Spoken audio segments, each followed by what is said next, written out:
About the 1962 India-China war, there were so many mistakes that Nehru Ji made which led up to this war.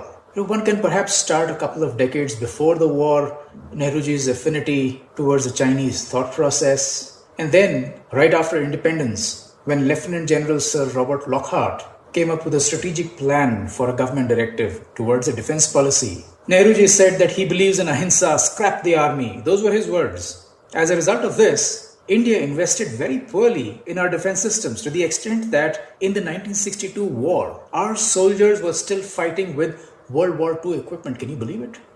And then, all through his Prime Ministerial career, Nehru Ji was also the External Affairs Minister. His handling of the Tibetan crisis, his turning a blind eye towards China developing infrastructure for their defense forces on their side of the border are all very questionable and have been very detrimental to India's security. After the Longju incident of August 25th and 26th, 1959, Nehru Ji in Parliament announced that the border security of Arunachal Pradesh would be taken over by the Indian Army from Assam Rifles. And in doing so, Nehru Ji did not even bother to consult General Thimayya. This just blows your mind.